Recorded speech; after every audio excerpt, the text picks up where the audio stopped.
Hello friends. आज फिर मैं आपके सामने कुछ प्रेरणादायक बातों को लेकर और एक कोई प्रेरणादायक कहानी को लेकर आ गई हूँ। चलिए आज हम कुछ बातों से शुरुआत ना करके एक बहुत प्यारी सी अनोखी सी कहानी से शुरुआत करते हैं। इस कहानी को ध्यान से सुनिए, समझिए और सोचिए कि आज मैं किस विषय के बारे में आपको बताने जा रही हूं। यह कहानी बहुत ही प्यारी सी और अनोखी सी कहानी है और यह कहानी मिस्टर सरवर चौधरी द्वारा लिखित है। उनकी प्रेरणादायक कहानियां मुझे बहुत ही पसंद आती हैं और उन्हीं संग्रह में से इस कहानी को मैं आज सुनाने जा रही हूं। तो कहानी कुछ इस प्रकार है। एक लड़का था जो पढ़ने का शौकीन था, पढ़ना लिखना चाहता था। घर की फाइनेंशियल कंडीशन अच्छी नहीं थी, तो वो घर घर जाके सामान बेचा करता था और उससे जो पैसा मिलता था उससे अपनी स्कूल की फीस देता था। एक दिन ऐसे ही वह सामान बेचने निकला, मगर उसका उस दिन कोई सामान नहीं बिका। वह बहुत परेशान हो गया, थक गया और उसको भूख भी लगने लगी। दिन का समय हो गया था। उसने सोचा कि मैं किसी भी घर में जाता हूं और दरवाजा नॉक करता हूं और उनसे भोजन के लिए आग्रह करता हूं। एक घर गया, दरवाजा नॉक करा तो उसका दरवाजा एक लड़की ने खोला। लड़की को देख के लड़का थोड़ा घबरा सा गया और उसने भोजन नहीं मांगा। उसने क्या मांग लिया कि मुझे एक गिलास पानी दे दीजिए। मगर वह जो लड़की थी उसकी स्थिति को भाप गई। वह समझ गई कि यह लड़का जो है थोड़ा थका है, परेशान है और शायद भूखा भी है। वह अपने किचन में गई और वहां से उसने उसको एक बड़े ग्लास में दूध डाल के उस लड़के को दिया। लड़का भूखा तो था ही, उसने फटाफट दूध पी लिया और उसके बाद पूछा कि आपको मैं इसके कितने पैसे दूं। तो लड़की बोली कि अरे नहीं भाई, आपको कोई पैसे की देने की जरूरत नहीं है। मेरी माँ ने मुझे सिखाया है कि हमें काइंड हार्टेड रहना है, दयावान बनना है, सब पे दया दृष्टि रखनी है, सबका भला करना है, नेक बनना है। इसीलिए मैंने आपका भला करा और आपको यह एक गिलास दूध का दिया। कोई पैसे की जरूरत नहीं है। लड़का उसको दिल से धन्यवाद देके वहां से चला गया।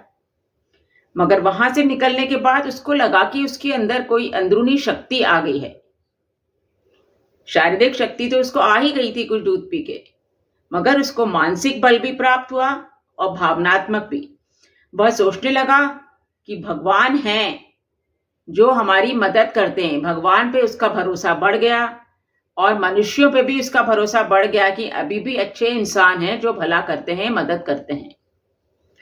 धीरे धीरे समय बीतने लगा। वह लड़का और अच्छी पढ़ाई करने लगा और धीरे धीरे इतनी अच्छी पढ़ाई करी उसने कि वह एक डॉक्टर बन गया और एक विदेश में एक विशेषज्ञ के रूप में काम करने लगा।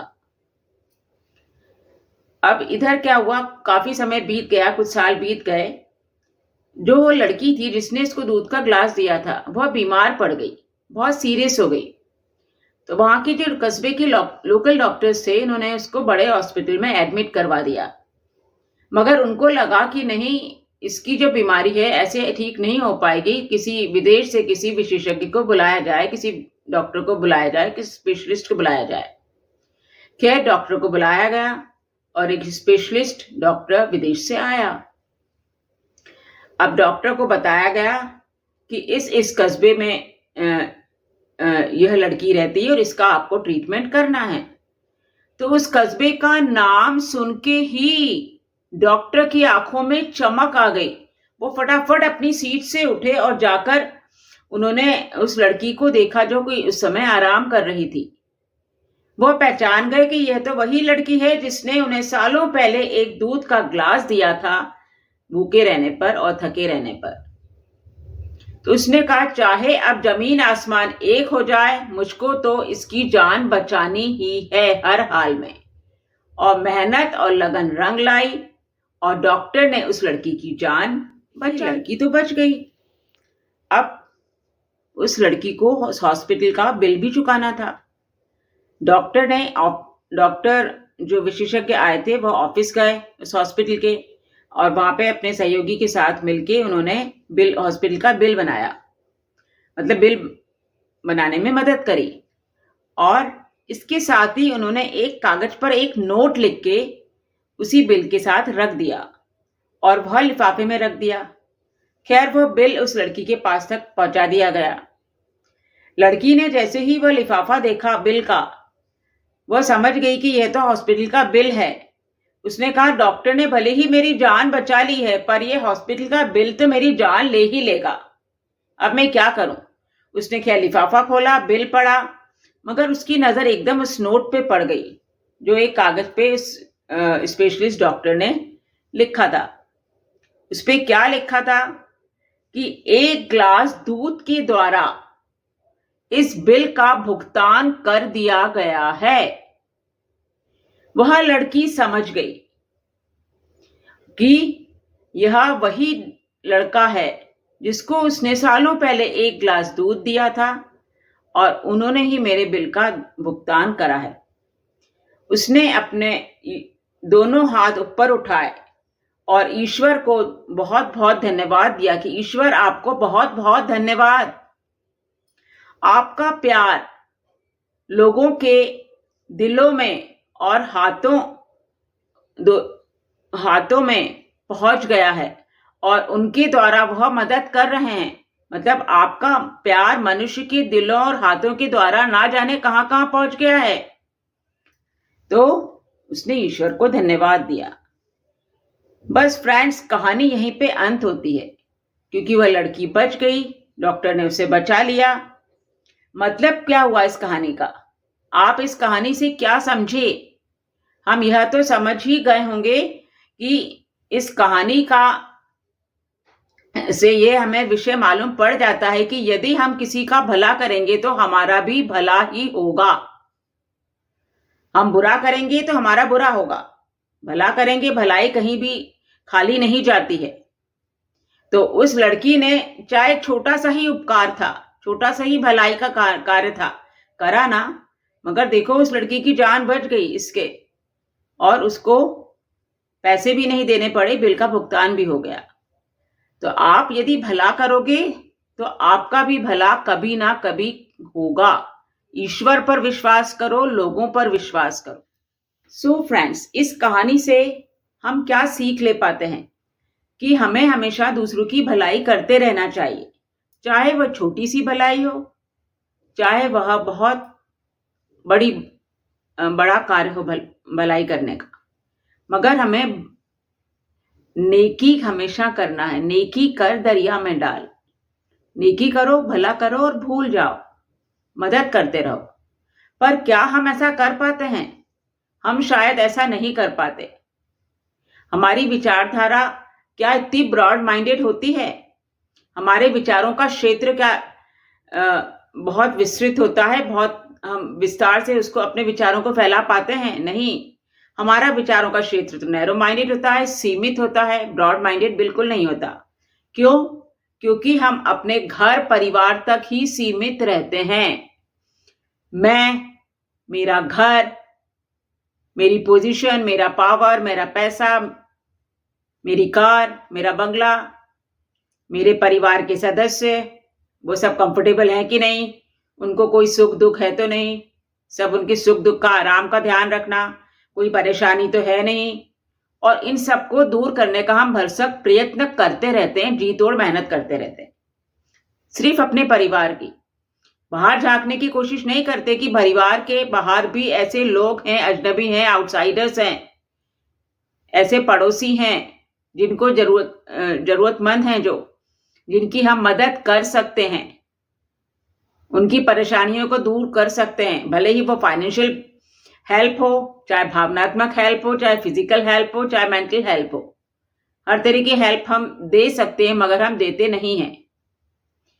अगर आप किसी की मदद करेंगे तो आप समझ ही नहीं पाएंगे कि आपको कितनी सुकून, आपको बहुत सुकून मिलेगा, राहत मिलेगी, खुशी मिलेगी, और सबसे बड़ी चीज आत्मसंतुष्टि मिलेगी, जो किसी चीज की बराबरी नहीं कर सकती, यह सुकून।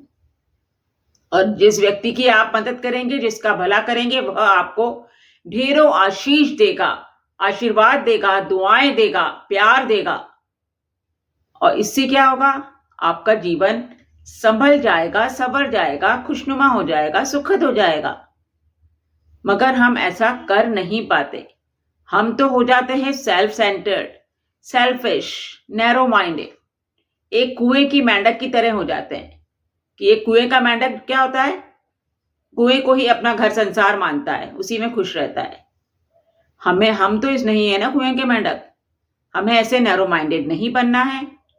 अपने विचारों का क्षेत्र फैलाना है, दुनिया को भी देखना है, दूसरे लोगों को भी देखना है। तो फ्रेंड्स, यह एक कोटेशन में बोलने जा रही हूं और मैं कई बार बोल चुकी हूं और यह मेरे को बहुत अच्छा लगता है, इसीलिए मैं आपको फिर से एक बार बोलने जा रही हूं। Help as much as you can, help as lovingly as you can, help as willingly as you can, help as efficiently as you can, and lastly but most important, help as silently as you can. किसी award की आशा में, किसी newspaper में नाम आ जाएगा और popularity के उससे आप किसी की मदद मत कीजिए। इतनी साइलेंटली मदद कीजिए कि सीधा हाथ भी यदि मदद कर रहा है तो उल्टे हाथ को मालूम ना पड़े। ऐसी मदद होनी चाहिए। And don't worry about the results, but thank God that he has given you chance to serve the mankind. तो आप हमेशा भला करने की आदत डालिए, इसको अपनी आदत में शुमार कर लीजिए, इतनी दयावान बनिए।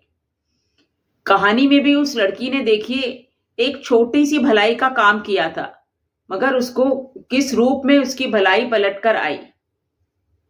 तो आप भी ऐसा काम करिए, मगर इसलिए नहीं कि आपका भी शायद कोई इसमें बहुत ज्यादा कोई इंटरेस्ट हो कि नहीं भाई ये मैं इसलिए कर रहा हूं कि इसमें मेरा इंटरेस्ट है, मेरे को ये मिल जाएगा। इस इंटरेस्ट से मत करिए, स्वार्थहीन होके करिए, स्वार्थी मत बनिए। सो फ्रेंड्स, आज के लिए बस इतना ही। इस कहानी और यह कुछ बातें मेरी आपको पसंद आई हैं तो इसे लाइक कीजिए, शेयर करिए, सब्सक्राइब कीजिए और आप सब स्वस्थ रहिए, खुश रहिए और सबका भला करते रहिए। Help as silently as you can. भलाई करेंगे, आपका भला ही होगा। Love you friends.